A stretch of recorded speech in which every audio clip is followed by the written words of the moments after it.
ओम अज्ञानतिमिरन्धस्य ज्ञानाञ्जनशलाकया चक्षुर्मिलितं येन तस्मै श्रीगुरवे नमः।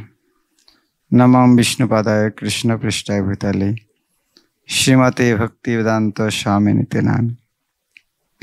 नमस्ते सरस्वती देवी गौरवाणी प्रचारिणे निर्विशेष शून्यवादी पश्चात्देशतारिणे श्रीचैतन्य मनोभीष्टं स्थापितं येन भूतले स्वयं रूप कदा मह्यं ददाति स्वपदान्तिकम्।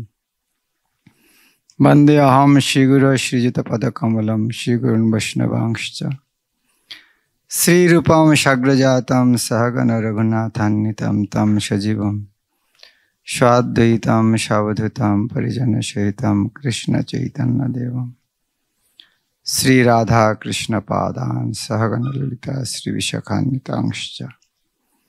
हे कृष्ण करुणा सिंधु दीनबंधु जगतपते गोपेश गोपिका कांत राधा कांत नमस्ते। तप्त कंचन गौरांगी राधे वृंदावनेश्वरी विश्वभानुसुते देवी प्रणमामि हरिप्रिया। वंचाकल्पतरुभ्यश्च कृपा सिन्धुभ्यः च पतितानां पावनेभ्यो वैष्णवेभ्यो नमो नमः। श्री कृष्ण चैतन्य प्रभु नित्यानंद श्री अद्वैत गदाधर शिवासादि गौर भक्तवृंद। हरे कृष्ण कृष्ण कृष्ण हरे हरे हरे राम राम राम हरे हरे कृष्ण। उज्जैनीते प्रथम बांगला क्लास হচ্ছে মনে হচ্ছে।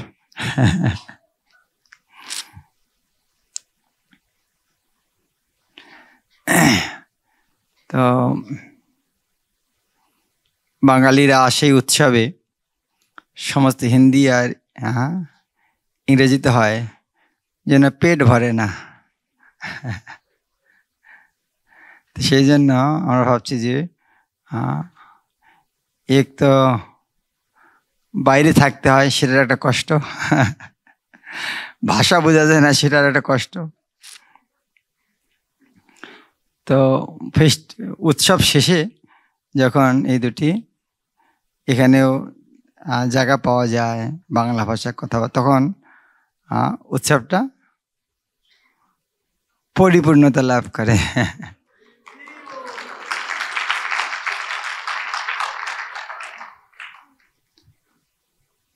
আমি প্রভুপাদকে বলেছিলাম, গুরুমাসকে জিজ্ঞাসা করেছিলাম, গুরুমাস আপনি প্রভুপাদের সঙ্গে কোন ভাষায় কথা বলতেন? গুরুমাস বলতেন, যখন একা একা থাকতাম বাংলা, অন্য কেউ থাকতো তখন ইংলিশ।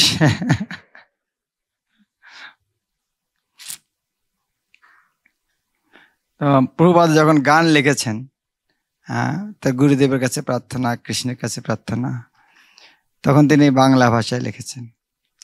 তো মাতৃভাষার একটা আলাদা আলাদা কি বলে ভালোবাসা তো থাকেই। যাই হোক, কৃষ্ণ ভক্তি ভাষার উপর নির্ভর করে না। তো দীক্ষা অনুষ্ঠান কি আমরা আনুষ্ঠানিকভাবে গুরুকে স্বীকার করি। গুরু তত্ত্বটা আসলে কি? এটার কঠিন তত্ত্ব। শাস্ত্রের দুটি তত্ত্ব অত্যন্ত কঠিন, একটা গুরু তত্ত্ব আর একটা শিব তত্ত্ব। যেমন শিব যদি বলা হয়, শিবকে যদি বলা হয় একজন সাধারণ লোক, তাহলে বড় অপরাধ। আর শিবকে যদি বলা হয় ভগবান, সেটা আরো বড় অপরাধ। তাহলে কি বলা যাবে শিবকে?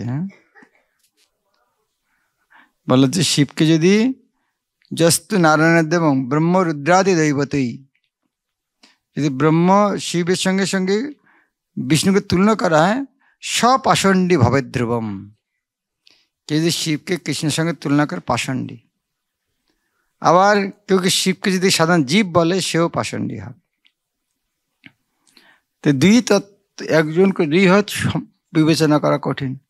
অনুরূপভাবে যদি কেউ বলে গুরুদেব হচ্ছেন ভগবান, তাহলে সে হচ্ছে কি? গুরুদেব হচ্ছেন ভগবান, সে হচ্ছে গরু, সে গুরু নয়। গুরুদেবকে ভগবান মানা যাবে না। আর যদি কেউ বলে গুরুদেবের সাধারণ ব্যক্তি, সে হচ্ছে নরকের যাত্রী। যদি অর্চায়াম শিলাধি, বিগ্রহকে পাথর মনে করা যায়, বৈষ্ণবে জাতি বুদ্ধি, বৈষ্ণবকে যদি কোনো জাতির বলা, অমুক জাতির, আর গুরুষু নরমতি, গুরুকে সাধারণ ব্যক্তি মনে করা হয়, সাধারণ মানুষ, তো সে নরকের যাত্রী। তাহলে মানুষও মনে করা যাবে না, ভগবানও মনে করা যাবে না। তাহলে তিনি কে? তো শাস্ত্রে সে সম্বন্ধে অনেক সুন্দর সুন্দর যুক্তির মাধ্যমে বোঝানোর চেষ্টা করছে গুরুতত্ত্বটা কি। বেদে গায় যাহার চরিত, আমরা সকালবেলা যে গুরু শ্রী গুরুর চরণপদ্ম, ওখানে সুন্দর করে তার তত্ত্বটা বর্ণনা করেছে, গুরু সম্পর্কটা কি। কিন্তু আরও বিস্তারিত বর্ণনা হচ্ছে সকালে আমরা যখন গুরুবাষ্টকম গাই, গুরু অষ্টকম, গুরুদেবের প্রণাম মন্ত্র, 8টা প্রণাম মন্ত্র। বন্দে গুরু শ্রী চরণারবিন্দম, আমি গুরুদেবের চরণকমল বন্দনা করি। এই যে আমরা বন্দনা করি, যেমন কোনো ছেলে, এখানে মা বাবা অনেকে আছে, হ্যাঁ, দিল্লিতে পড়তে গেছে, এরম চিঠি লাগে, মা 10,000 টাকা পাঠাও, এরম চিঠি লাগে। কি লাগে? মা তুমি কি খেয়েছো, ভালো তো, রান্না কেমন হয়েছিল আজকে, আর শরীরটা ঠিক আছে তো, হ্যাঁ, আজকাল তুমি দেখে টেলিফোন করো না, তো আমার এই মাসে একটু খরচা বেশি হয়েছে, বাবাকে বলো 10,000 টাকা এক্সট্রা পাঠিয়ে দেয়। ওটা লাস্টে বলে, তাই না? সেইভাবে আমরা যখন প্রার্থনা করি, সে প্রার্থনা তাকে বিস্তার কেন, যেমন হে কৃষ্ণ করুণা সিন্ধু দীনবন্ধু জগৎপতি গোপেশ গোপী রাধাকান্ত নমস্তুতে, আমি আপনাকে প্রণাম করি। কেন প্রণাম করি সেই বিষয়ে কি বলা হচ্ছে? করুণা সিন্ধু, দীনবন্ধু, জগৎপতি, গোপেশ, গোপিকাকান্ত, রাধাকান্ত, এগুলি ওনার মহিমা। আপনি যেহেতু এইরকম, সেই জন্য আপনার আমি প্রণাম করি।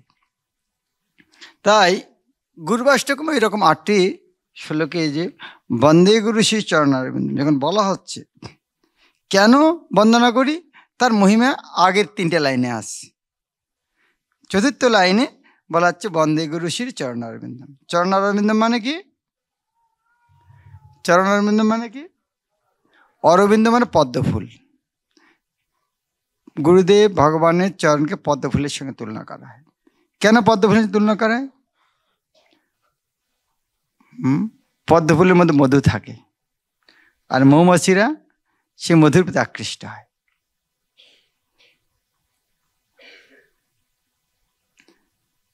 বন্দে গুরু শ্রী চরণারবিন্দম, চরণ অরবিন্দম। প্রথম শ্লোকে বলা হচ্ছে সংসার দাবানল। সংসারটা কিসের সঙ্গে তুলনা করা হচ্ছে? দাবা আনল।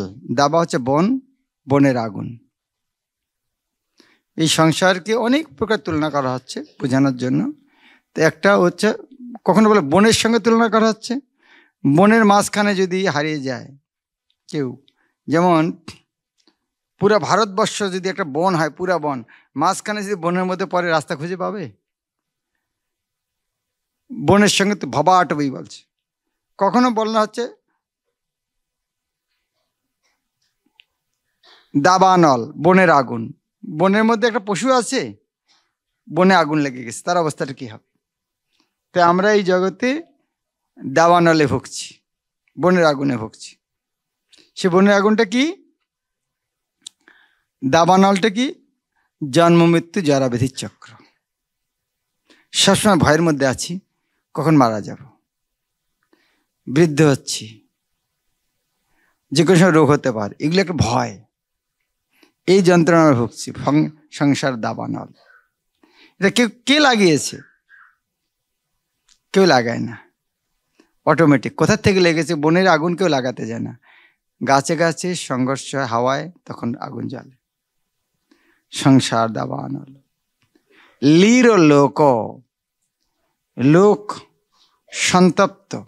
যেমন বনে যখন আগুন লাগে পশু পাখিরা কত ভীত সন্ত্রস্ত হয়, তো এই জগতে সংসার দাবা নললীর লোক, এই লোকে মানুষ সংসার দাবানলে জ্বলে পড়ে মরছে। তাকে ত্রাণায়, তাকে উদ্ধার করার জন্য, ত্রাণায় উদ্ধার করার জন্য কারুণ্য ঘনাঘনত্বম, কারুণ্য ঘনাঘনত্বম, কারুণ্য মানে করুণা, ঘনা ঘনত্বম, ঘনা ঘনত্বম মানে কি? ঘনা ঘনত্বম মানে কি? হ্যাঁ, একজন হাত তুলে বললো। ঘনা ঘনত্ব মানে কি? আকাশে ঘন ঘন মেঘাকে, ঘন থেকে ঘনতর, ঘনা ঘনত্ব। আর কেউ? মেঘের, মেঘের ঘর্ষণ নেই। ওকে, ঘন মানে হচ্ছে মেঘ, যেমন ঘনশ্যাম কৃষ্ণ, ঘন শব্দের অর্থ হচ্ছে মেঘ। আর এটা ঘন শব্দের অর্থ হচ্ছে গাঢ় হয়ে যাওয়া। তো ঘনা ঘনত্ব মানে মেঘ গাঢ় হয়ে যাওয়া। তো মেঘ গাঢ় হয়ে যাওয়া মানে কি? বৃষ্টি হওয়ার আগের মুহূর্ত। মেঘ ঘনা ঘনত্ব হওয়া মানে মেঘটা যখন জল হয়েছে পড়ে যাবে সেই মুহূর্তে কথা বলা হচ্ছে। তো কারুণ্য ঘনা ঘনত্বম, করুণা যখন যখন জগতের লোক এরকম ভৌতিক জ্বালায় পুড়ছে, তখন ভগবানের করুণা যখন ঘনা ঘনত্বম হয়েছে,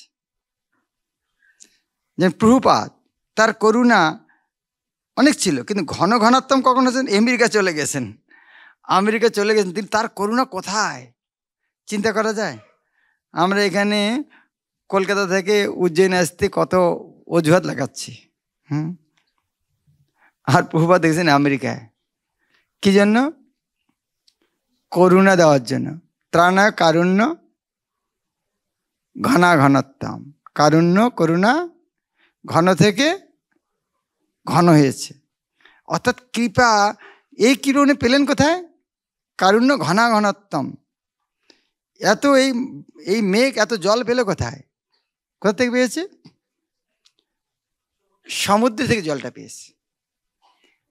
প্রাপ্তস্য কল্যাণ, এই যে জলটা কি, যখন বনে আগুন জ্বলছে সেখানে জলটা একটা কল্যাণ, মঙ্গলকারী বস্তু। বনের যখন আগুন লাগে তার পশুদের কাছে, গাছপালার কাছে সবচেয়ে কল্যাণকারী বস্তু হচ্ছে তখন জল।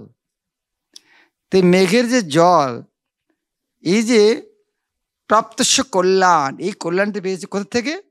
গুণার নবস্য, গুণের সাগর থেকে। তো কৃষ্ণ হচ্ছেন গুণের সাগর। সেই গুণের সাগর থেকে করুণা, সেই গুণের সাগর থেকে করুণা, করুণারূপী মেঘ হয়েছে। সেই মেঘটা হচ্ছে গুরুদেব। এবং সেই গুরুদেবে যখন ঘনা ঘনত্ব হয়, কৃপা ঘন, তখন জীবের প্রতি কৃপা বর্ষিত হয়। তো গুরুদেব অবস্থাটা বোঝা গেল। তো মেঘ আর সমুদ্রের মধ্যে পার্থক্য আছে? আছে? কারা মনে করেন পার্থক্য আছে? হাত উঠান। কারা মনে করেন পার্থক্য নেই? আর কারা কিছু বুঝতে পারেননি তার হাত উঠান। কারা মনে করেন মেঘ আর সমুদ্রের মধ্যে পার্থক্য আছে? হাত উঠান দেখি। ওকে, মাত্র 2-1 জন। কারা মনে করেন মেঘ আর সমুদ্র এক? তার হাত উঠান দেখি। আর কারা হাত উঠাতে চান না তার হাত উঠান।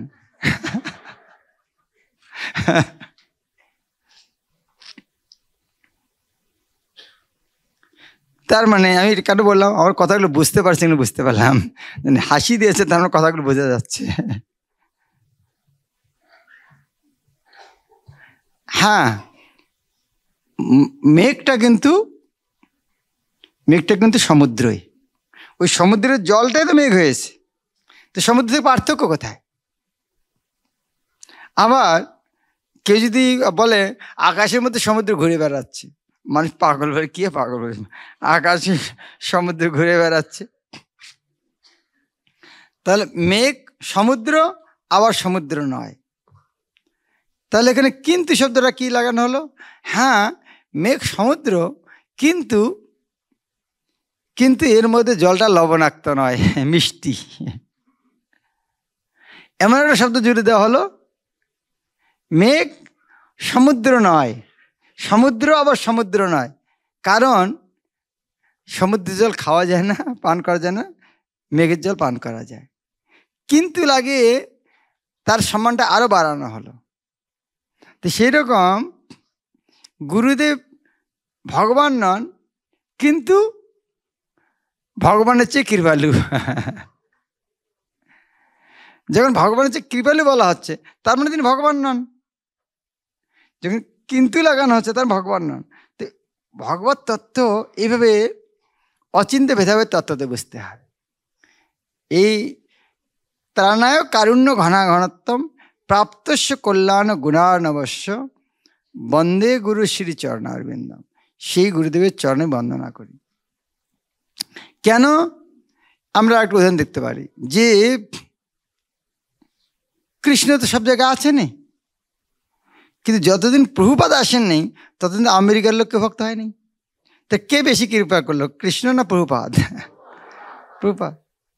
কিন্তু কৃষ্ণের ক্ষমতা ছাড়া প্রভুপাদের কোনো ক্ষমতা আছে? সেটা আমার নেই। তাই আমরা যদি গুণগত বিচারে দেখি, এক, যে কৃষ্ণ যেটা করেন, কৃষ্ণের কাজ আর গুরুর কাজের মধ্যে পার্থক্য নেই। গুণগত রূপে এক, কিন্তু পরিমাণগত রূপে সমুদ্রের জল আর মেঘের জলের পরিমাণ অনেক পার্থক্য আছে।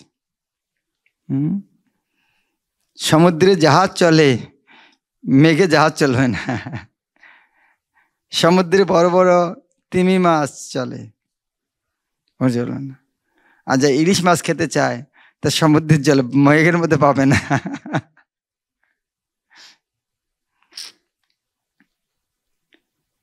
এভাবে দেখুন, বিশ্বনাথ চক্রবর্তী ঠাকুর গুরুতত্ত্ব বোঝানোর জন্য কি সুন্দর শ্লোকের উদ্ধৃতি করে। আমরা প্রতিদিন কাঁধে কাঁধে মুখস্থ হয়েছে এই গুরুবাষ্টকম, মুখস্থ হয়েছে। এখানে বিশ্বনাথ চক্রবর্তী ঠাকুর বলেছেন, প্রতিদিন যদি এই গুরুবাষ্টকম মঙ্গল আরতির আগে, মঙ্গল আরতির মানে ব্রহ্ম মুহূর্তে গাওয়া হয়, তাহলে অবশ্যই ভগবানের সে দর্শন পাবে, রাধারানীর চরণ দর্শন করতে হবে। কেউ মঙ্গল আরতি করেন? হ্যাঁ, আমি করি। কয়টার সময়? ওই সকাল 7টার সময়। সেটাকে মঙ্গল আরতি হলো? হ্যাঁ, মঙ্গল আরতি করতে হবে ব্রহ্ম মুহূর্তে। আপনারা এখানে এসে বুঝতে পারছেন, বাংলায় যখন মঙ্গল আরতি 4:30, মঙ্গল আরতি করার পরে সূর্য উঠে যায়। এখানে মধ্যপ্রদেশে মঙ্গল আরতি করার পর 16 মালা শেষ হওয়ার পরে সূর্য ওঠে না। তাহলে চিন্তা করুন, তো বাঙালিদের জন্য ভগবান কত কনসেশন দিয়েছে। ওদের 1 ঘন্টা পরে উঠলে চলে। আর এখানকার 4:30 মানে কি আমাদের ওখানকার পূর্ব বাংলার জন্য 3:30। তো আমাদের বাঙালিদের জন্য কনসেশন দিয়েছে মহাপ্রভু কৃপালু। ওখানে 1 ঘন্টা পরে উঠলেও চলে। তাই আর যেন এখানকে যদি মধ্যপ্রদেশের লোক যদি 4:30 মঙ্গল আরতি করতে পারে, তাহলে বাংলার লোকেদের জন্য কি খুব কঠিন কাজ এটা। মঙ্গলে যখন ঘুম ভাঙে না, তখন মনে করবেন যে মধ্যপ্রদেশে হতো আরও 1 ঘন্টা আগে উঠতে হতো। এটা ভগবান তো কনসেশন দিয়েছে, আর লেট করা উচিত নয়। দ্বিতীয়টা হচ্ছে মহাপ্রভুর কীর্তন নৃত্য গীত বাদিত্র মাদ্যান মনসরাসন। মহাপ্রভু বিষয়ক কীর্তন, নৃত্য, গীত, বাদ্যযন্ত্র এগুলি শুনে কি হয়? মন রসালো হয়ে যায়। মন রসালো মানে কি? আনন্দে। রসালো জিনিসটা কি? আনন্দের বস্তু। মন ভরে যায়। আমরা শুনেছেন মৃদঙ্গবাদ্য শুনিতে মন অবসর সদা আছে। মৃদঙ্গবাদ্য মহাপ্রভু বিষয়ক যে কোনো কীর্তন শুনে আনন্দ ভরে যায়। এর অর্থটা কি? মহাপ্রভুর তার কত প্রিয়। হ্যাঁ, আপনার যদি কোনো শত্রু তার কথা প্রশংসা করে, হ্যাঁ, ভালো লাগে না? গরম, মাথাটা গরম হয়। তো সেরকম যাকে আমরা ভালোবাসি তার কথা শুনলে কিরম লাগে? মহাপ্রভু কীর্তন নিত্য গীত, মহাপ্রভু কীর্তন নিত্য, নৃত্য, নৃত্য অর্থাৎ প্রতিদিন না, এখানে এখানে নৃত্য, নৃত্য নয়, নৃত্য নাচ। মহাপ্রভু কীর্তন নৃত্য গীত বাদিত্র, বাদ্যজন মাদ্যাত, হ্যাঁ, আনন্দে মাদকতা আসে, এমন আনন্দ, মনস রসন, মন।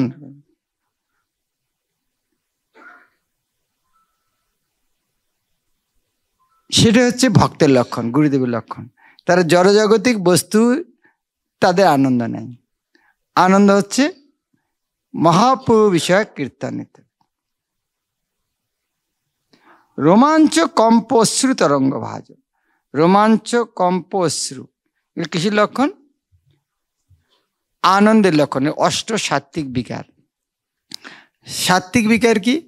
বিকার মানে পরিবর্তন, দুধ দই হয় বিকার, বিকার মানে পরিবর্তন, আকারের উল্টা বিকার। যেমন তামসিক বিকার কি? মদ খেয়ে মানুষ পড়ে থাকে, তাহলে তার কি বিকারটা হয়েছে? তামসিক বিকার হয়েছে। কেউ রেগে যাচ্ছে, সে কি বিকার হয়েছে? রাজসিক বিকার হয়েছে। ভগবানের প্রেমে যেটা হয় সেটা সাত্ত্বিক বিকার। সেই বিকার 8 প্রকার লক্ষণ আছে, তাকে বলে অষ্ট সাত্ত্বিক বিকার। তার মধ্যে এই লক্ষণগুলি। রোমাঞ্চ, রোমাঞ্চ মানে কি? লোমকূপগুলি খাড়া হয়ে নাচা শুরু করে, রোমাঞ্চ। কম্প, কাঁপুনা। অশ্রু তরঙ্গ, চোখ দিয়ে বর্ষার মুষলধারার মতো বৃষ্টি। অশ্রু তরঙ্গ ভাজ, বন্দে গুরু শ্রী চরণারবিন্দ। তৃতীয়টা হচ্ছে শ্রী বিগ্রহ আরাধনা নিত্য। এখানে নিত্য আছে, নিত্য প্রতিদিন, এখানে নিত্য, আগেরটা নৃত্য ছিল। শ্রী বিগ্রহ আরাধনা, ভগবানের আরাধনা করায় নিত্য নানা শৃঙ্গার, বিভিন্ন প্রকার, প্রতিদিনে কিছু না কিছু নতুন নতুন ভাবে সাজানো। আমরা যখন ড্রেসিং টেবিলের সামনে সাজি, কাকে সাজাচ্ছি আমরা? মনে হচ্ছে আয়নাকে সাজাচ্ছি, একটু পরে দেখা যায় যে আমরা সেজে গেছি। সেরকম ভগবানকে যখন এভাবে সাজানো হয়, আসলে আমরাই সেজে যাই। শ্রী বিগ্রহ আরাধনা, ভগবানের বিগ্রহ আরাধনে নিত্য প্রতিদিন নানা শৃঙ্গার, শৃঙ্গার মানে সাজানো, শৃঙ্গার। তৎ মন্দির মার্জু, তৎ আর মন্দির, তটা ন হয়ে যায়। যেমন শ্রীমৎ মহাপ্রভু, শ্রীমন মহাপ্রভু, সন্ধিতে তটা ন হয়ে যায় ওখানে। তো তন মন্দির মার্জ, তৎ মন্দির মানে ভগবানের মন্দির। মার্জন আদৌ, আদৌ মানে আদি, শুরু করে। তাহলে ভগবানের মন্দির মার্জন থেকে শুরু করে বিগ্রহ অর্চন সব ভগবানের সেবায়। ভগবানের সেবায় না, বিগ্রহ অর্চনটা আমি করবো আর চাকরটা এসে মন্দিরটা সাফাই করবে না, সবই করতে হবে। তন মন্দির মার্জনা আদৌ যুক্তস্য ভক্তাংশ, নিযুঞ্জিত হবে, তিনি নিজেও যুক্ত হন এবং তার অনুগামীদেরকেও যুক্ত করবেন। যুক্তস্য ভক্তাংশ নিযুঞ্জিত হবে, বন্দে গুরু শ্রী চরণারবিন্দ। এটা হচ্ছে গুরুদেবের একটা। চতুর্থটা হচ্ছে চতুর্বিধ শ্রী ভগবত প্রসাদ। 4 প্রকার খাবার আছে। চর্ব, চর্ব না চিবে খাওয়ার জন্য, চস্য চুষে খাওয়ার জন্য, লেজ্জ চেটে খাওয়ার জন্য, লেয় কিন্তু বাঙালিরা লেজ্জ বলে, যেটা বুঝতে সুবিধা হয় আর কি। লেইয়া, ওটা জ না আসলে ইয়, ঠিক বাঙালিদের জন্য লেজ্জ বলতে সুবিধা, বুঝতে সুবিধা হয়। পেয়, পান করা। খাবার এই 4 প্রকার হয়। তো ভগবান প্রসাদ 4 প্রকার। চতুর্বিধ শ্রী ভগবত প্রসাদ। সাদ অন্ন, সাধু অন্ন,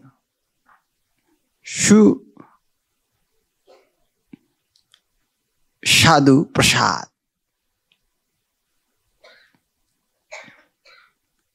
সাধু যোগন্য স্বাদন্ন, হরিভক্ত সংজ্ঞা, ভক্তদেরকে ভগবতের প্রসাদ খাওয়ে আনন্দ পান। যেমন মায়েরা বাচ্চাদেরকে প্রসাদ খাওয়া আনন্দ পায়, সেরকম গুরুদেব শিষ্যদেরকে প্রসাদ খাওয়া আনন্দ পায়।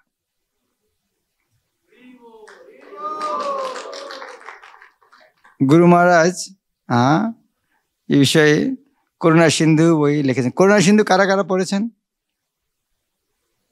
কার কার কাছে নেই তার হাত উঠেন দেখে। করুণা সিন্ধু বইটা নেই, এটা সংগ্রহ করবেন। করুণা সিন্ধু বইটায় গুরু মহারাজ তার ব্যক্তিগত জীবন লিখেছেন, প্রভুপাদের সঙ্গে কীভাবে যুক্ত হলেন।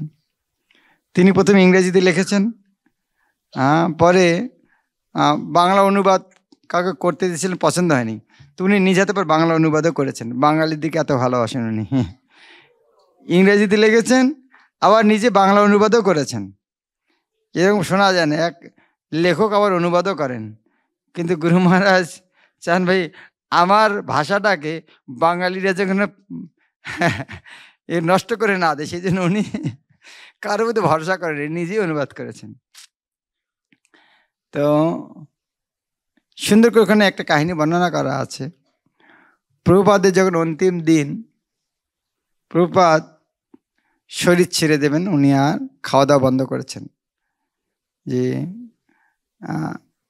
যখন আর বেঁচে থাকার দরকার, তো খেয়ে কি লাভ, খাওয়া দাওয়া বন্ধ করেছেন। তো গুরু মহারাজকে বলেছেন তুমি একটু বৃন্দাবনে, বলেছেন যে তুমি ভক্ত কি চেন, ভক্ত রান্নাঘরে যাও, দেখে আসো তো ভক্তদের কি রান্না হয়, প্রসাদের মানটা কি রকম। তো গুরু মহারাজের স্ট্যান্ডার্ড তো মানে সবসময় অনেক উচ্চ। তো উনি এসে বলছেন, গুরু মহারাজ প্রভুপাদ খাবার মানটা তত ভালো নয়। তো প্রভুপাদ বলছেন দেখো, যখন কৃষ্ণ ভক্তির পথে আসে মানুষের সমস্ত ইন্দ্রিয় তৃপ্তি বন্ধ। কৃষ্ণ ভক্তি আসা মানে কি, জড় জগতের সঙ্গে যুদ্ধ ঘোষণা করা। আর জড় জগৎ মানে কি ইন্দ্রিয় তৃপ্তি করার জায়গা। তো কৃষ্ণ ভক্তির পন্থে আসা মানে জড় জগতের সঙ্গে যুদ্ধ ঘোষণা করা না, আর ইন্দ্রিয় তৃপ্তি নয়। এ বিষয়ে এক আচার্য সুন্দর একটা গান লিখেছেন, প্রার্থনা করেন, হে ভগবান আমি আমার অনেক প্রভুর সেবা করেছি, চোখ যা যা দেখতে চেয়েছে সব দেখিয়েছি। হ্যাঁ, আমাদের শহরে এমন কোনো সিনেমা মিস যায়নি যে চোখকে দেখায়নি। আমি জোকিং করছি, সেটা নয়, মানে চোখ যা যা দেখতে চেয়েছে সব দেখিয়েছি, কান যা যা শুনতে চেয়েছে শুনিয়েছি, মুখ যা যা খেতে চেয়েছে সব খাওয়িয়েছি। আমি এই আমাদের প্রভুদের বিনম্র সেবকের মতো পুরা জীবন সেবা করলাম। আমি আমাদের এই প্রভুদের সেবা আমার পুরা জীবন আমি দিয়েছি। কিন্তু দুর্ভাগ্যের বিষয়, আজ পর্যন্ত কোনো প্রভু আমাকে ধন্যবাদ দেয়নি। শুধু তাই নয়, ওরা এত বেলজ্জা, একবার থ্যাংক ইউ দেয়নি, ধন্যবাদও দেয়নি। তখন বলছেন, হে প্রভু কৃষ্ণ, আমি এত মূর্খ, পুরা জীবনটা এভাবে আমি এইরকম কৃপণ প্রভুদের সেবা করে আসলাম। কিন্তু আমি আমার জীবনের শেষ মুহূর্তে এসে বুঝতে পেরেছি কত ভুল করেছি। আমি যদি তোমার সেবা করতাম তাহলে আজ আমার জীবনটা কি হতো। যে তুমি এত মহান, তোমাকে মারার জন্য পুতনা স্তনে কালকুট বিষ মেখে এসেছিল। তাকে তুমি তার খারাপ গুণটা না দেখে তাকে পান করাতে এসেছে, তার এই মহান গুণ দেখে তাকে মার সম্মান দিয়েছে। তো আমি সাধু সঙ্গের প্রভাবে আমি এটুকু বুঝতে পেরেছি যে আমি এরকম কৃপণ প্রভুদের সেবা করেছি, আর আমি করতে চাই না। আমি এখন আপনার সেবা করতে চাই।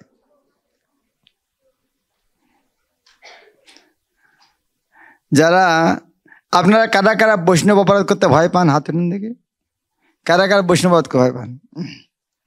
এখানে চিন্তা করুন, আপনার ক্লাসের সময় কারো একটা মোবাইলে বেজে উঠলো, অন্য বৈষ্ণব মাতাজির কোনো বুদ্ধি নেই, তো অন্য বৈষ্ণবেরা বৈষ্ণব চরণে অপরাধ হয়ে গেল। তো যারা যারা অপরাধ করতে চান তারা খোলা রাখুন, কোনো আপত্তি নেই। আমাদের প্রত্যেকটা আচরণে আমাদের এভাবে সাবধান থাকা উচিত যে আমার জন্য যেন অন্যেরা বিরক্তিবোধ না করে। এমনি তো আজীবন অপরাধ আর পাপ করে আসলাম, আর করতে চাই না। কারা কারা আরও করতে চান হাত উঠান। আর করতে চাই না, তাহলে মোবাইলটা বাজলে তো অপরাধ হয়ে যাচ্ছে, সেই জন্য ওটা সাবধান থাকতে হবে। হ্যাঁ, এই যে প্রসাদের কথা প্রভুপাদ বলছিলেন, দেখো ভক্তদের ভক্তিপথে আসা মানে তাদের ইন্দ্রিয় তৃপ্তিতে পূর্ণ বিরাম চিহ্ন, মানে দাড়ি বলে তো না, পূর্ণ বিরাম, ফুল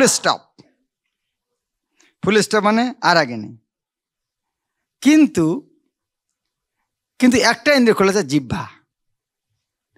তাই প্রভুপাদ বলছেন, গুরু মহারাজ বলছেন, ভক্তদের সমস্ত ইন্দ্রিয় তৃপ্তি বন্ধ, শুধু জিহ্বা ছাড়া। কৃষ্ণ বড় দয়াময় করিবারে জিহ্বা যায়।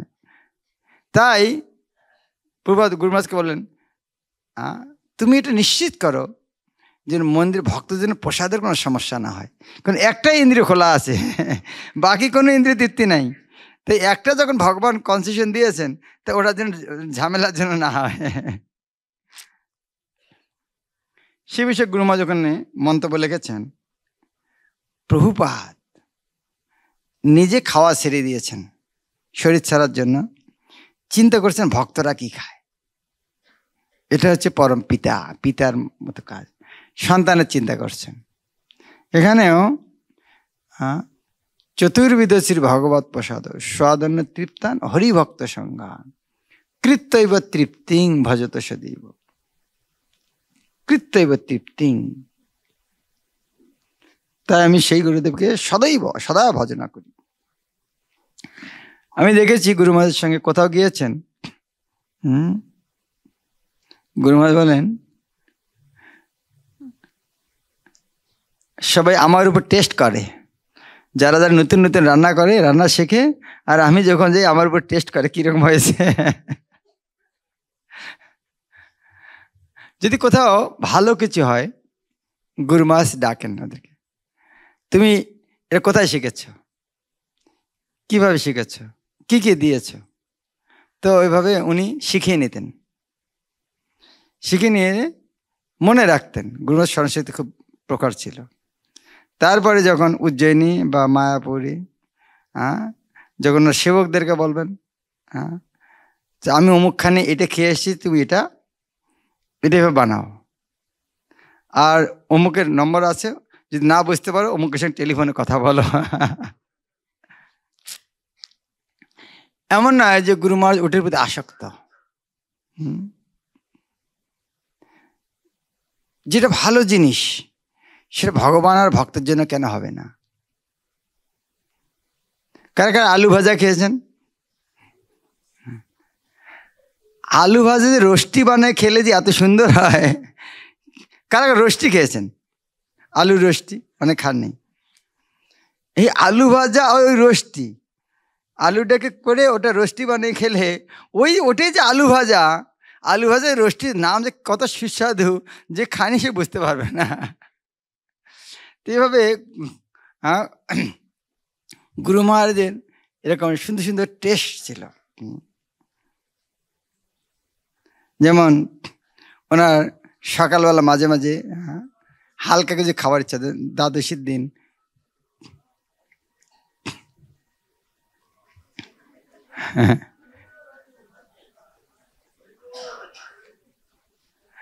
মারো আর ধরো, পিঠে দিয়েছি কুলো, বলো আর কিছু করো, কানে দিয়েছি তুলো।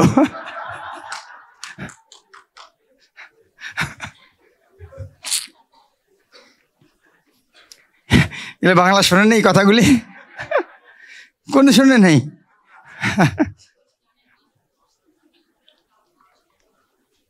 কি টপিক ভুলে গেছি, মোবাইলের টিনে ভুলে গেছি। আলুর রোস্ট, হ্যাঁ না আরেকটা বলছেন, গুরুমা যখন খাবার ইচ্ছে হতো দ্বাদশীর দিন, ওনার স্পেশাল একটা খিচুড়ি ছিল। তো খিচুড়িটা কি, এক বাটি ডাল, এক বাটি চাল, 14 বাটি জল। যে রান্না করবে এত জল দেবো, প্রথমে যে রাঁধুনিকে বলে দেবে ও একটু কম করে দেয়, গুরুমা বোধহয় একটু বেশি করে বলে, 14 বাটি কী করে হয়, এক বাটি 14 বাটি, ওটা হালকা করে দেয়। গুরুমা তোমাকে বললাম 14 বাটি দিয়ে, কয় বাটি দিয়েছো? গুরুমা 12 বাটি দিয়ে। কেন? তোমাকে 14 বাটি বললাম। তো এইরকম ওনার মেজারমেন্ট। তো যেখানে যেটা ভালো ভালো কপি করে রাখেন। তো এমন নয় যে উনি খাবার জন্য পছন্দ করেন। ভগবানের যখন সেবা হবে তখন সর্বশ্রেষ্ঠ বস্তুটা কেন ভগবানের জন্য অর্পণ করা হবে না? আমাকে গুরুমহারাজ বলছেন যে তুমি মাঝে মাঝে রাজভোগ প্রসাদ খাবে, আমি যেরকম খাই, আর রাঁধুনিকে কমেন্ট দেবে, যদি না দাও তাহলে রান্নার মান কমে যাবে। হ্যাঁ,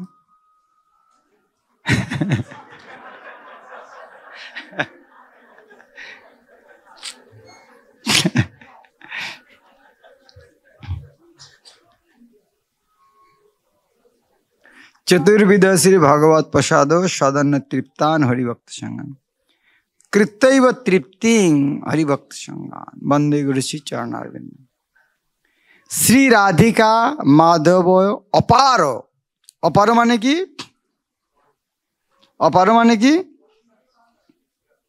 অসীম, যেমন নদীর পার, সমুদ্রের পার। তো অপার মানে কি? অসীম।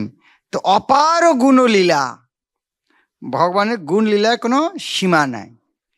শ্রী রাধিকা মাধবয় অপার গুণ রূপ নাম নাম। নাম নাম মানে কি?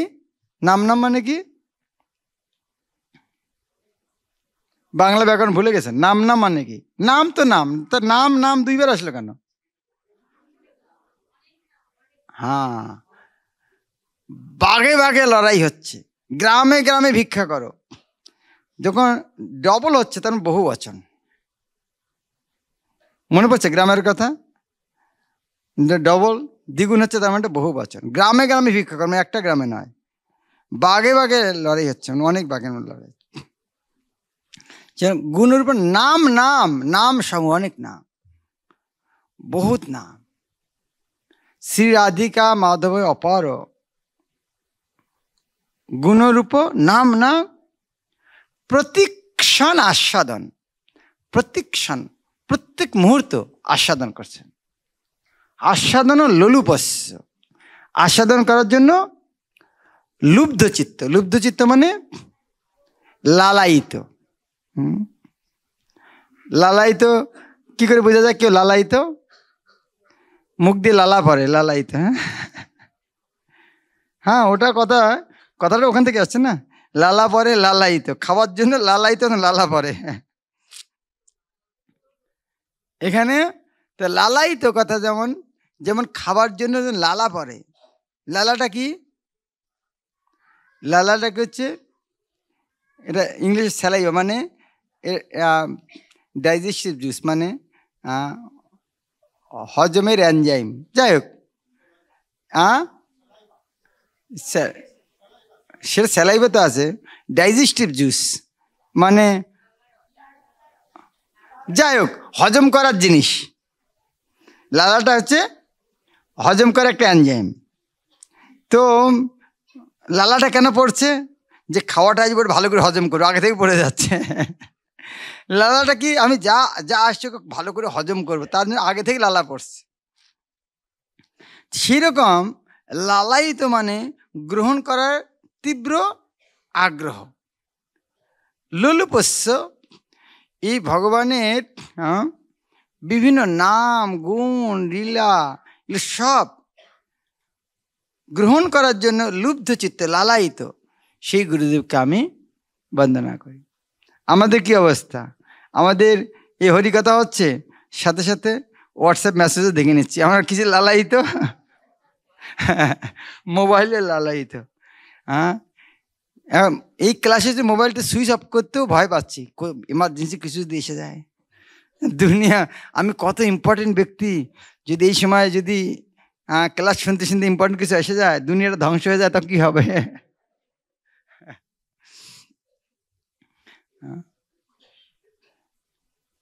6 নম্বরটা কি? নিকুঞ্জ জুন রতিকেলি সিদ্ধই। নিকুঞ্জ জুন, নিকুঞ্জ বনে জুন 2 জন, রাধা কৃষ্ণ 2 জন। রতিকেলি, রতিকেলি মানে রতিক্রিয়া, আনন্দ লাভ। সিদ্ধই, সিদ্ধ মানে দক্ষ। সেই মাধুর্য লীলা নিকুঞ্জ বনে রাধা কৃষ্ণার মাধুর্যময় লীলায় নিকুঞ্জ জন্য রতিকেলি সিদ্ধই। যা যা লিভি, যা যা লিভি মানে কি? এটা যদি কেউ অর্থ বলতে পারে তাকে মালাটা দেব। যা যা লিভি যে বলতে পারবে তাকে এই মালাটা দেব। যা যা লিভি মানে কি? হ্যাঁ, যা যা লিভি মানে কি? আর হ্যাঁ হ্যাঁ, আসুন, মালা পেয়েছেন। অর্ধেক হয়েছে, পুরা হয়নি। তবু তবু তবু আসুন, তবু আসুন। অলি মানে মৌমাছি, অলিভি মানে মৌমাছি সম। এখানে মৌমাছি কারা? গোপীরা। গোপীরা মৌমাছির মতো।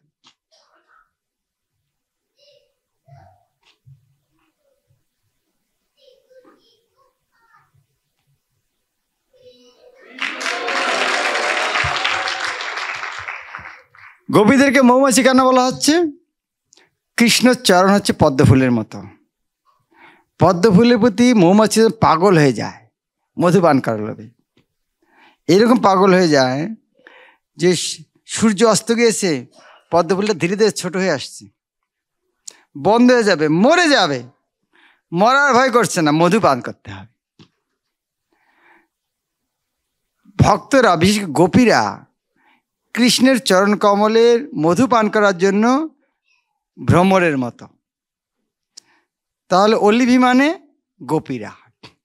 যা যা অলিভি, যে যে গোপীরা যা যা যুক্তির অপেক্ষণীয়, যে যে যুক্তির অপেক্ষা করতেন। যে যে যুক্তির অপেক্ষা করতেন মানে কি? যেমন যেমন একটা সাধারণ উদাহরণ দিই। রাধাকৃষ্ণ নারাজ হয়ে বসে আছে, কেউ কারোর সঙ্গে কথা বলছে না। এখন ললিতা বিশাখা ওখানে বসে কি করা যায়, তাদের যেমন চিন্তা করছেন, এই মুহূর্তে যদি একটা মালা নিয়ে সে রাধানী হাতে দিতাম, তো কৃষ্ণের গলায় দিত, তাহলে ওদের ঝগড়াটা মিটে যেত। যখন এরকম চিন্তা করছেন কোথায় মালা পাই, তখন গুরুদেব হচ্ছেন সখীদের দাসী। গুরুদেব গুরুদেব ললিতা বিশাখা সখীর মনোভাব বুঝতে পেরেছেন যে সখী এটা চাচ্ছেন, তো সঙ্গে সঙ্গে কোথাও থেকে তাড়াতাড়ি একটা মালা নিয়ে এসে সখীর হাতে দিয়েছেন। তখন সে সখীর কিরম আনন্দ হয়, কিরম আনন্দ হয় যে এই সময় আমার এটা চাই, ও বুঝলো কি করে? তো সেইভাবে নিকুঞ্জ জুন রতিকেলি সিদ্ধই যা যা অলিভি যুক্তির অপেক্ষা। গোপীরা যে যে যুক্তির অপেক্ষা করে থাকেন, এটা করলে ভালো হতো। তত্রাতি দাক্ষাৎ অতি বল্লভস্য,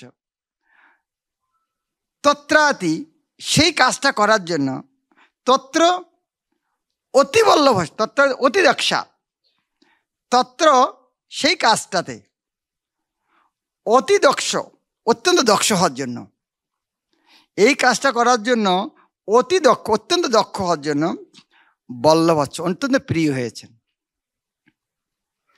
তত্রাদি দাক্ষাৎ অতি বল্লভাস্য বন্দে গুরু শ্রী চরণারবিন্দ। তাহলে গুরুদেবের পরিচয়টা কি এখানে? তারা কৃষ্ণের সেবায় সখীদের দাসী। সপ্তমটা হচ্ছে, প্রভুপাদ এই সপ্তম শ্লোকটা বহু জায়গায় উদ্ধৃতি দিয়েছেন। সাক্ষাৎ ধরিত্তেন না হরিত্তেন? হরি। সাক্ষাৎ ত আর হ একসাথে ধ হয়ে যায়, দয় হয়ে যায়।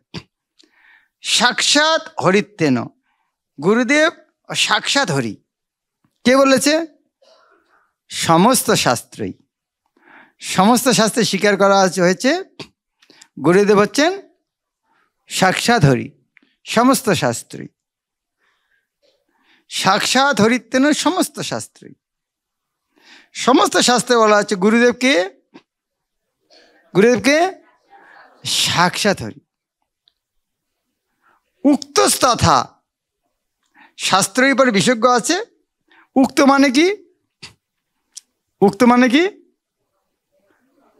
হ্যাঁ, যেন উক্তি মানে বচন, উক্ত মানে যা বর্ণনা করা হয়েছে।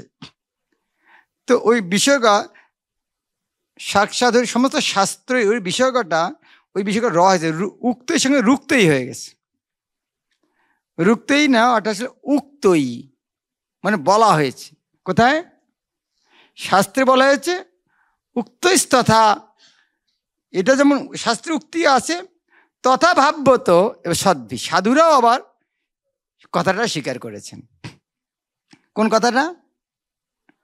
সমস্ত শাস্ত্র এবং সমস্ত সাধুরা স্বীকার করেছেন গুরুদেব হচ্ছেন সাক্ষাৎ হরি। সাক্ষাৎ হরিত্তেন সমস্ত শাস্ত্রই উক্তস্তথা ভাব্যতেব সদ্ভি কিন্তু প্রভর্য। কিন্তু কথা শুনতে কেমন লাগে? আজকে প্রোগ্রাম এখানে 8টা পর্যন্ত হবে, তারপরে প্রসাদ। কিন্তু কথা শুনতে ভয় লাগছে না? হয়তো প্রসাদ আজকে না হতে পারে। তো কিন্তু শব্দটা শুনলে একটু ভয় লাগে। তার মানে কিছু একটা আছে। তাছাড়া কিন্তু কথাটা আসলো কেন? হ্যাঁ, কিন্তু যদি এবার হ্যাঁ, যারা আজকে প্রসাদ খাবে তাদের সবাইকে একটা করে ভাগবত সেট দেওয়া হবে। তো কিন্তু লাগালেও এটা আরো আনন্দময় একটা খবর হলো, তাই না? তো সেই রকম যদি সাক্ষাৎ হতেন সমস্ত শাস্ত্রে, সাক্ষাৎ কিন্তু যখন বলা হচ্ছে, তার মানে সেখানে কিছু একটা অন্য কিছু আছে। কিন্তু প্রভুর যে প্রিয় এবতস্য, কিন্তু যিনি প্রভুর প্রিয়। প্রথমে বলা হচ্ছে গুরুদেবকে হরি, আবার কিন্তু লাগে কি বললেন? তিনি ভগবানের প্রিয়। তো কেউ যদি ভগবানের প্রিয় হয়, তাহলে যেমন এটা আমার হাত, তাহলে আমি হাত, আমার মাথা আমি মাথা, চশমাটা আমার প্রিয়, তার মানে কি আমার থেকে আলাদা। যদি ভগবানের প্রিয় হয় তাহলে ভগবান থেকে আলাদা। দেখুন আচার্যদের কত বুদ্ধিমান, কি সুন্দর একটা শব্দ লাগিয়েছেন। প্রথমে বললেন এক, আবার কিন্তু দিয়ে প্রিয় লাগিয়ে দিয়েছেন। তো গুরুদেবকে এইভাবে বুঝতে, কিন্তু প্রভুর যা প্রিয় এবতস্য বন্দে গুরু শ্রী চরণারবিন্দ। শেষেরটা আছে যস্য প্রসাদাত। প্রসাদ মানে কি? কৃপা। প্রসাদাত বিভক্তি মনে আছে? পঞ্চমী বিভক্তি, যেমন মেঘ থেকে জল পড়ে, পঞ্চমী বিভক্তি। হইতে থেকেছে, সেরকম প্রসাদাত যার কৃপার থেকে, যার কৃপার ফলে, কৃপার ফলে যস্য প্রসাদাত, অর্থাৎ যিনি প্রসন্ন হলে। যস্য প্রসাদাত ভগবত প্রসাদ, যার কৃপা থেকে ভগবানের কৃপা আসে, অর্থাৎ যার কৃপা হলে ভগবান কৃপা লাভ হয়। যস্য প্রসাদাত ভগবত প্রসাদ। যস্য অপ্রসাদাৎ, ওখানে দেখুন প্রথমটা প্রসাদাৎ প্রসন্ন হলে, পরটা বল যস্য অপ্রসাদাৎ যিনি নারাজ হলে, যস্য ন গতি কুতপি কোথাও জায়গা নেই। যিনি অপ্রসন্ন হলে কোথাও জায়গা নেই, যস্য অপ্রসাদাৎ। এখানে বইতে দেখবেন যস্যা লেখা আছে, যস্য যোগ অপ্রসাদাৎ, ওই অকারটা আকার হয়ে যস্যা প্রসাদাৎ হয়ে গেছে। তো ওটা আমরা যস্যা প্রসাদাৎ বলতে পারি, বা যস্য অপ্রসাদাৎ ন গতি কুতপি কোথাও জায়গা থাকবে না। আমরা আরেকটা গানে শুনেছি সনাতন দাসের,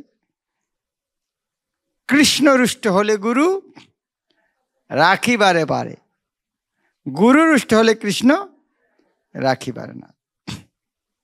সেভাবে যস্য প্রসাদাৎ ভগবৎ প্রসাদ, যস্য অপ্রসাদাৎ যিনি অপ্রসন্ন হলে ন গতি কুতপি কোথাও আশ্রয় থাকবে না। তাই কি করা উচিত? ধ্যায়ং ধ্যান করা উচিত, স্তুবং স্তব করা উচিত, ইয়াস তার মহিমা, ত্রিসন্ধ্যাং 3 বার। অর্থাৎ সারাদিন যে গুরুদেবের কৃপায় এই জিনিসটা লাভ হয়, তাই কি করা উচিত? কমপক্ষে সেই গুরুদেবের মহিমা যশ কীর্তন করা উচিত। সেই গুরুদেবের, যে গুরুদেবের এইভাবে কমপক্ষে 3 বার মহিমা কীর্তন করা উচিত, আর মহিমা এত, সেই গুরুদেবের আমি চরণ পদ্ম বন্দনা করি, বন্দে গুরু শ্রী চরণারবিন্দ। আমরা একটা গান গাচ্ছি, কিন্তু তাদের মধ্যে দেখুন কত একটা গভীর তত্ত্ব নিহিত আছে। এখন দুধ আমরা তার গুণ জেনে খাই আর না জেনে খাই, লাভটা কি একই রকম হবে, তাই না? কেউ যদি অর্থ নাও জানি তাতে অসুবিধা নেই, প্রার্থনা করলে হবে। তবে হ্যাঁ, অর্থ জানলে আমাদের ওই ভাবের সঙ্গে আমরা প্রার্থনা করতে পারবো, ওই ভাবনাটা চলে আসবে।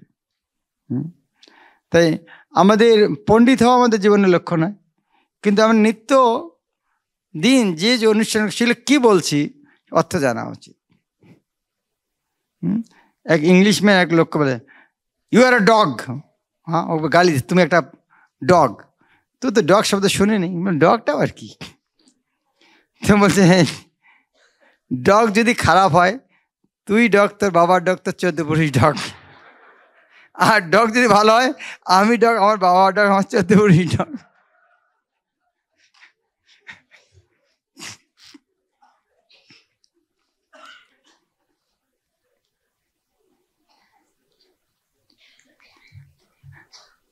আমাদের নিত্যদিন যেটা করছি সে অর্থগুলো জানা যায়। বাঞ্চাকল্পতরু বলছি, কি বলছি? ওম অজ্ঞানিত বীরেন্দ্র বলছি, কি বলছি? একটু এটা আমার কঠিন কিছু নয়। আমি যদি একদিন জানি ওম অজ্ঞানিত বীরেন্দ্র কি বলছি, একদিন অর্থটা জেনে দেখলাম, প্রতিদিন প্রণামের সহিত ভাবটা মনে আসবে। অলসতার জন্য শিখলাম না, কিন্তু একদিন যদি 1 ঘন্টা 2 ঘন্টা বা যদি একদিন শিখে যাই, আজীবন আমি ওই ভাবনার সঙ্গে আসতে পারছি। বাঞ্চাকল্পতরু ভস্য, কোথাও আমি লেকচার দিতে যদি নাও পারি, কমপক্ষে মানে কি বলছি আমি, এই যখন অর্থটা জানা যাবে, যখন প্রণাম করব, যেমন আমি সোনা জিনিসটা কি, ওটার উপরে এইটুকু জানলেও চলবে যে সোনা এরকম দামি বস্তু, এই বস্তুতে যে কোনো জিনিস কিনে নেওয়া যায়। তো যখন সোনা শব্দ মনে আসবে, সোনার ওই ভাবনাটা আসবে, এবং সোনাকে ওইভাবে আমরা ব্যবহারও করব। তো সেইরকম কমপক্ষে নিত্যদিন যে জিনিসগুলো আমরা করছি, সেগুলি অর্থগুলো একটু জানার চেষ্টা করা উচিত। না না, আমার দ্বারা হবে না, আমি পণ্ডিত হওয়ার জন্য আসিনি। পণ্ডিত হওয়ার জন্য আসা নয়, কিন্তু যেটুকু সহজে শেখা যায়, শিখতে অসুবিধা কোথায়? ঠিক আছে, এখন সন্ধ্যায় দিতে হবে মন্দিরে। তারপরে প্রভুপাদের নাতি শঙ্কর্ষণ প্রভু মন্দিরে ক্লাস দেবেন। প্রভুপাদ যে জন্মস্থান শঙ্করস্থান প্রভুর বাড়িতে, শঙ্করস্থান প্রভুর বাবার ঠাকুমা হচ্ছে রজনী দেবীর বড় বোন, প্রভুপাদের মাসি। তো তার যখন প্রভুপাদ জন্মগ্রহণ করবেন, রজনী দেবী বড় বোনের বাড়িতে গিয়েছিলেন। শঙ্করস্থান প্রভু হচ্ছেন তার সেই মাসির নাতির ছেলে, অর্থাৎ প্রভুপাদের নাতি। তো ওনার প্রভুপাদের সঙ্গে ওনার অনেক সঙ্গ আছে, অনেক কিছু লীলা আছে। ওনার স্ত্রীও প্রভুপাদের শিষ্যা ছিলেন। ওনার ঘর আর গুরু মহারাজের ঘর পাশাপাশি ছিল, একই গলিতে ছিল, কলকাতার ডোভার লেনে। তো উনি গুরু মহারাজের অনেক প্রিয় গুরু ভ্রাতা। তো উনি ক্লাস দেবেন রাত্রে। উনি শুধু এই উৎসবের জন্য এসেছেন। ওনার বয়স হয়েছে। তো তোমরা যারা যাও মায়াপুর, উনি স্বরূপগঞ্জে ওনার জগন্নাথ মন্দির আছে, ওখানে ছোট হসপিটাল আছে, এখন স্কুল তৈরি হচ্ছে। পরিক্রমায় আমাদের একদিন যে গোদ্রুম দ্বীপে নামের হাট সুরভিগঞ্জের পাশ, তো ওনার ওই মন্দিরে ভক্তরা থাকে এক রাত। তো ওনার উনি খুব কৃপালু। ওনার আশীর্বাদ লাভ করার চেষ্টা করো তোমরা। এখন সন্ধ্যা রীতিতে যেয়ে ওনার ক্লাস মন্দিরে উনি হিন্দিতে দেবেন, কারণ মন্দিরে বেশিরভাগ লোক। আর একটা জিনিস, এখানকার লোক উলুধ্বনি দিলে ভয় পায়, আরে কি হলো হঠাৎ করে। তো সেই জন্য কাউকে ভয় লাগানোর চেষ্টা করবে না, গুরু মহারাজ মানা করতেন। এটা তো উলুধ্বনি তো ভালো, কিন্তু অনেকে ভয় পায় যায় হঠাৎ কি হলো। তো সেই জন্য যারা এমন কিছু করা উচিত ভয়ের সৃষ্টি হয়। হরে কৃষ্ণ। শিল প্রভুপাদ কি যায়।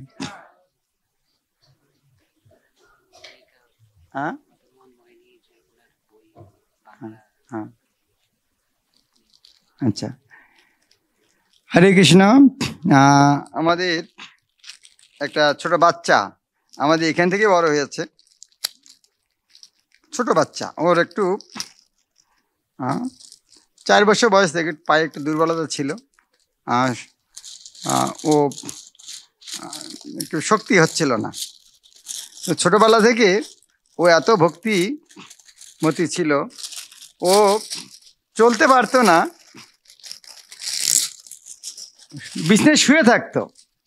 কিন্তু শত শত লোককে মোবাইলে, ওই 10-12 বছর মেয়ে, এর নাম হচ্ছে রাধা মদন মোহিনী। এ 10 বছর আমেরিকা, চায়না, পাকিস্তান সব জায়গায় অনলাইনে তাদেরকে ভক্তি প্রচার করতে একসঙ্গে জোড়াতো। তার প্রমাণটা কি, এ যখন শরীর ছেড়ে দিয়েছে, সেরকম পাকিস্তান, চায়না, আমেরিকাতে লোকজন এসেছে তার অন্ত্যেষ্টিক্রিয়াতে। তার যে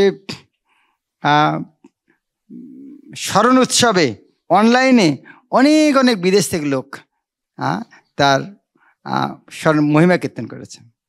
তো ছোট বাচ্চা বয়সে ও একটা ইংরেজিতে বই লিখেছেন, দ্বিগুণ উজ্জ্বল। তো আজকে এটা প্রথমবার এটা বাংলায় প্রথম কবি প্রকাশ পেল। তো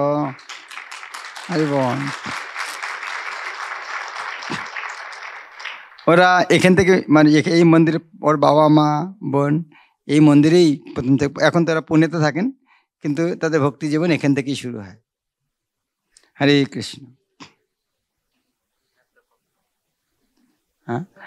এখন এখানে পিছনে টেবিল আছে, টেবিল পাওয়া যেতে পারে। দাম কত? মাত্র 200 টাকা, বেশি নয়। আজকের দিনে ডিসকাউন্ট রেটে চলবে এটা। আর একটা খুব সুন্দর কথা আছে, খবর আছে। আজকের দিনে যারা ভাগবত নেবেন তাদের জন্য 1000 টাকা ডিসকাউন্ট আছে। এমনি বাংলার দাম কত?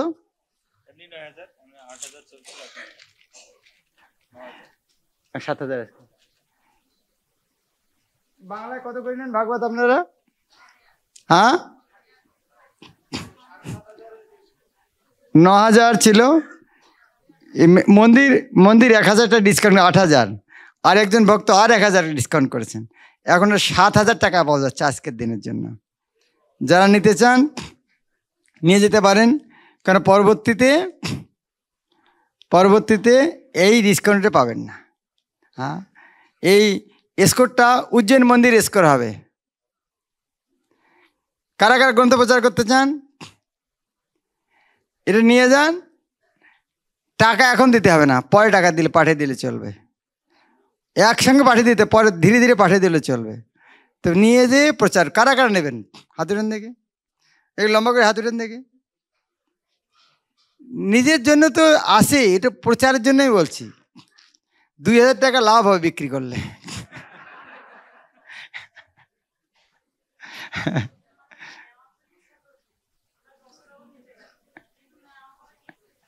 আমরা গাড়িতে চলে দেবো, ট্রেনের বগিতে বসিয়ে দিয়ে আসবো আমরা। যারা যারা নেবেন ট্রেনের আপনার সিটে বসিয়ে দিয়ে আসবো। আর যদি ওখান থেকে নেওয়ার কারণে একজন ভক্ত সাথে যাবে, ট্রেন পর্যন্ত আমরা উঠে দিতে পারবো, কোনো অসুবিধা হবে না। কারা কারা চান একটু হাত দেখি। কারা 10টা চান তারা হাত উঠে দেখি প্রথমে। কারা 10টা নেবেন? 10টা কারা? একজনও নাই। আপনি 10টা নেবেন বলছেন, আমরা পাঠিয়ে দেবো। না না, আমরা পাঠিয়ে দেবো। আপনি চান তো 10টা, না আরও বেশি? না না, ফ্লাইটে যাবে না, আমরা অন্য ব্যবস্থা করে পাঠিয়ে দেওয়ার জন্য। হ্যাঁ, 10টা না আরও বেশি? হ্যাঁ, 10টা। ওকে, 10টা। হরি বল। আর কয়টা? 10টা। ওকে, কোথা থেকে? সিঙ্গাপুর। তো ঠিক আছে, বাংলাদেশ 10টা। আর কেউ? আমার চশমাটা দেখা যাচ্ছে নাকি? আচ্ছা, ভক্তি বিলাস। আর কেউ 10? আর কেউ 10 আছে? ওকে, 5। 5টা নিতে যায় কে? 5টা। 5টা যদি বিক্রি করে 10,000 টাকা লাভ। 1 মাসে কামাই করা যাবে না। কেউ নি 5টা? আসলে ভয় পাচ্ছে, এত কঠিন কিছু নয়। কে একজন তো হাত উঠান? 5টা, একজন হাত উঠান, হাত উঠে দেন। 5টা। উপেন্দ্রের 5টা। আর কেউ 5টা? হ্যাঁ, ওকে, 5টা। হ্যাঁ, 10টা। তো 10, 3জন 10, 5 দুটো আছে, 5। আর কেউ 5? ট্রান্সপোর্ট দায়িত্ব আপনাদের না, ট্রান্সপোর্ট আমরা ট্র্যাক করে দেবো। আর কেউ 5 আছে? হ্যাঁ হ্যাঁ। আর কেউ? আর কেউ 5 নেই? 3টা কে নেবেন? 3টা কে নেবেন? 10টা। হরি বল। 4 দেশে 40 টাকা। হ্যাঁ, ওকে। আর কেউ? আর কেউ আছে? কেউ নেই, সাহসই করছে না। যদি বিক্রি না হয় ফিরে দেবেন, অসুবিধা নেই, তবু নিয়ে যান। টাকা দিতে হচ্ছে না, নিয়ে যান। চেষ্টা করুন যদি বিক্রি না হয় ফিরে দেবেন, অসুবিধা কি আছে? আর এটাও করতে পারেন যে টাকা দিয়ে বিক্রি করলেন, সে টাকাটা ঘরের মধ্যে রাখুন আর মাসে মাসে টাকাটা পাঠিয়ে দেবেন, সেটাও লাভ আছে। 3টা কেউ নেই? হ্যাঁ, 3টা। ওকে, আর 3টা। জয় দেব। আর কেউ? আচ্ছা, হ্যাঁ, তিনটা। কোথা থেকে? হ্যাঁ, আস্তারা তারকেশ্বর। আর কেউ? হ্যাঁ, কয়টা? তিনটা। ওকে, কয়টা? 20টা। অসীম কৃষ্ণ, অসীম কৃষ্ণ 20টা। আর কেউ? তিনটা। আর কেউ? ওকে, 2টা। কার 2টা নিতে চান? 2টা। ওকে, আর কেউ? 5টা। Very good. কে নাম লিখছে? কেউ কেউ নাম লিখে রাখছে কি? হ্যাঁ, তো নাম লেখো। 5টা। আর কেউ? হ্যাঁ, কয়টা আছে? 2টা। 2টা কেউ আছে? 2টা। আর কেউ? 2টা। আর কেউ নেই? সাহসই করছে না। 2টা। ওকে, আর কারা কারা চান আপনাদের ঘরটা মন্দির বানাও, মন্দির হয়ে যাক? কারা কারা ঘরকে মন্দির বানাতে চান? হাত ধরুন দেখি। লিখে দিতে হবে না, ইস্কনকে লিখে দিতে হবে না, কিন্তু মন্দির বানাতে চান কারা কারা? মন্দির থাকলে বুক গোডাউন থাকা উচিত কি না উচিত? মন্দির যদি বানাতে চান পহলে বুক গোডাউন বানানো হতে। এই বুক গোডাউনে ফ্রি রাখুন বই। 2টা কারা রাখবেন? 2টা। দেখি আর কি হাতে 2টা। কেন একটা বিক্রি করলে তো আর একটা থাকবে না, না পরে আর ইচ্ছে করলে পাবেন না। আর কেউ? ওকে, একটা নেবে, একটা করে তাহলে মোট তাহলে অসীম কৃষ্ণপুর 20টা না 25টা? 20টা। আর 10 কয়জন? 10 জগদীশ চন্দ্রপুর। আর 10 কে কে 10 আছে? 10 কে কে আছে?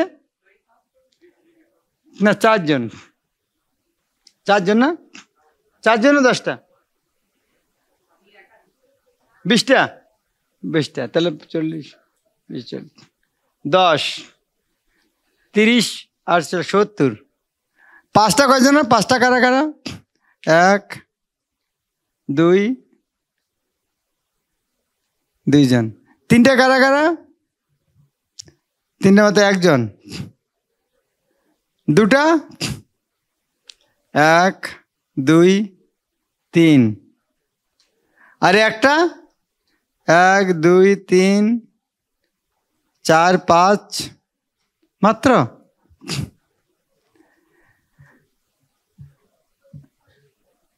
আমরা যদি জলে না ঝাঁপ দিই সাঁতার কাটা শিখবো?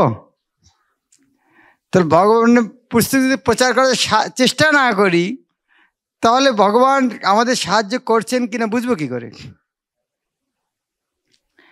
ঠিক আছে, একটা সেট আছে। কারা নিয়ে? একটা সেট আছে এখানে না? যে নিতে চান একটা সেট নিতে পারবেন। তাড়াতাড়ি আসুন, স্টেজে আসুন যারা নিতে চান একটা।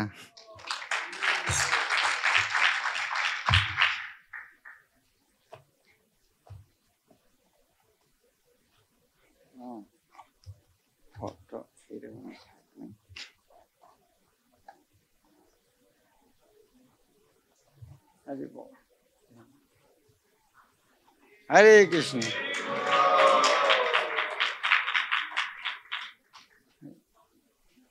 তিনটে খন্ড না? ঠিক আছে, নিয়ে যাও। হরে কৃষ্ণ প্রপাত কি যায়, গৌর ভক্তবৃন্দ কি যায়। আর এই গ্রন্থটা দ্বিগুণ উজ্জ্বল পিছনে পাওয়া যাচ্ছে। ও আসেনি কেন?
হরে কৃষ্ণ। সন্ধ্যা আরতি শুরু হয়ে গেছে।